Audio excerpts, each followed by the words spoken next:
ભુજમાં ગટરિયા પાણી મુદ્દે એબીપી અસ્મિતાના અહેવાલની જોરદાર અસર। એબીપી અસ્મિતાના અહેવાલ બાદ નગરોળ પ્રશાસન થયું દોડતું। ભુજ રેલવે સ્ટેશન બહાર ગટરિયા પાણીના નિકાલની કામગીરી શરૂ કરવામાં આવી। અહેવાલના માત્ર 3 કલાકમાં પાલિકાના સત્તાધીશો દોડતા થયા છે।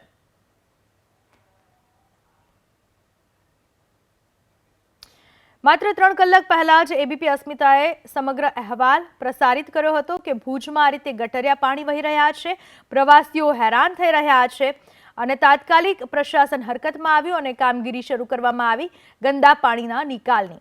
આ વિશે વધુ માહિતી આપવા આપણી સાથે જોડાઈ ચૂક્યા છે મારા સંવાદદાતા હર્ષદ। જે રીતે ઘણા સમયથી આ ગટરિયા પાણી, ગંદા પાણીથી લોકો અને ખાસ કરીને પ્રવાસીઓ, જેના માટે કહેવામાં આવે છે કે કચ્છ નહીં દેખા તો કુછ નહીં દેખા, અને એનાથી જ આકર્ષાઈને પ્રવાસીઓ આવતા હોય છે, પરંતુ આ પ્રવાસીઓ માટે પણ અડચણરૂપ આ પાણી હતા। કઈ રીતની પ્રશાસને કામગીરી શરૂ કરી છે?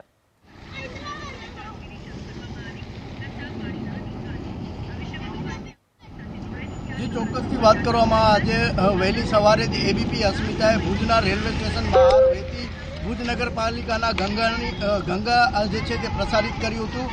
એબીપી અસ્મિતાના અહેવાલ બાદ જે છે તે વહીવટીતંત્ર કામે લાગ્યું છે। હાલ તમે દ્રશ્યો જોઈ શકો છો, આ જ જગ્યા છે જ્યાં કને ફોરેનર પ્રવાસીઓ અહીંથી પસાર થઈ રહ્યા હતા અને તેઓ જ પોતાના કેમેરામાં ગટરની તસવીરો લીધી હતી। એ જ એબીપી અસ્મિતા આજે વહેલી સવારે પ્રસારિત કર્યું હતું। ત્યારબાદ વહીવટીતંત્ર જે છે તે દોડતું થયું છે। હાલ બીજી તરફ દ્રશ્યો બતાવવાના પ્રયાસ કરી રહ્યો છું તમને।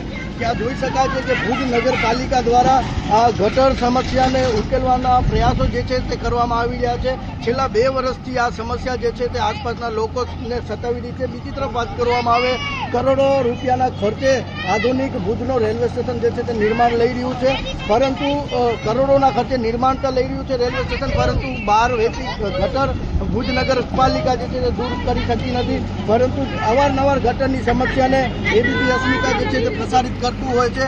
ત્યારે આજે વહેલી સવારે એબીપી અસ્મિતાએ આ ગટર સમસ્યાને પ્રસારિત કર્યા। ત્યારબાદ એબીપી અસ્મિતાના અહેવાલ બાદ ભુજ નગરપાલિકા જે છે તે ગટરની સમસ્યાને ઉકેલવા માટે પહોંચ્યું છે। અહીંયા કને વિપક્ષના નેતા પણ છે, તેમના સાથે વાત કરીશું। કાસમભાઈ, આજે વહેલી સવારે સમાચાર ચાલ્યા બાદ વહીવટીતંત્ર કામે લાગ્યું, શું કહેશો? આ એબીપી અસ્મિતાના અહેવાલની અસર છે। તમે જોઈ શકો છો કે અમે વિપક્ષ તરીકે છેલ્લા 2 વર્ષથી આ લોકો જોડે રજૂઆતો કરતા હોઈએ, છતાં પણ આ લોકોના પેટનો પાણી ન હાલતું હતું।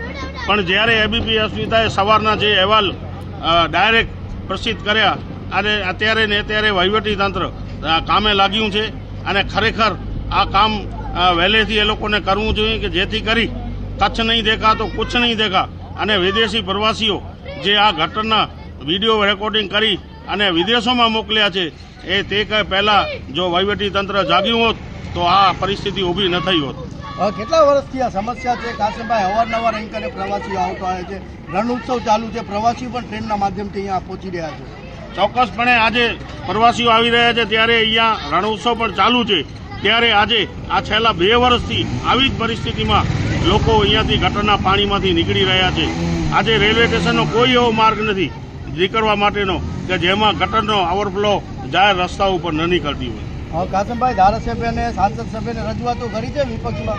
ચોક્કસપણે લેખિતમાં રજૂઆતો કરેલી છે ધારાસભ્ય પાસે, સંસદ કને અને ચીફ ઓફિસરને પણ વારંવાર અમે ધરણા પણ બેઠા હતા, છતાંય પણ આ નગરપાલિકા દ્વારા કોઈ પણ કાર્યવાહી કરવામાં નથી આવી। તમે જોઈ શકો છો અત્યારે આ સ્થાનિક જગ્યા ઉપર વર્ષો જૂની જે ચેમ્બરો દાટેલી છે એ પાથરી કરવામાં આવી રહી છે।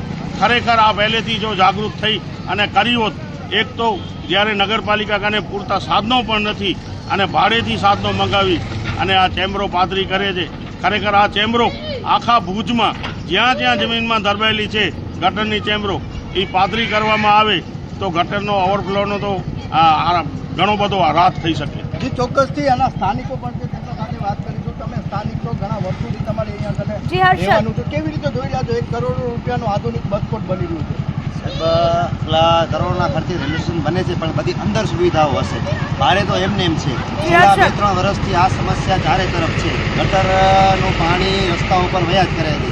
નગરપાલિકા દ્વારા કાંઈ પણ પગલાં લેવામાં આવતા નથી, માત્ર નાની એવી સફાઈ કરી ચેમ્બરની અને એ લોકો ચાલ્યા જાય છે। જે ચોક્કસથી છેલ્લા 2 વર્ષથી આ ગટરની સમસ્યા જે છે તે આસપાસના લોકોને સતાવી રહી છે, પરંતુ વહીવટીતંત્ર દ્વારા આસપાસના લોકોની પણ સમસ્યા જે તે સાંભળવામાં નથી આવતી।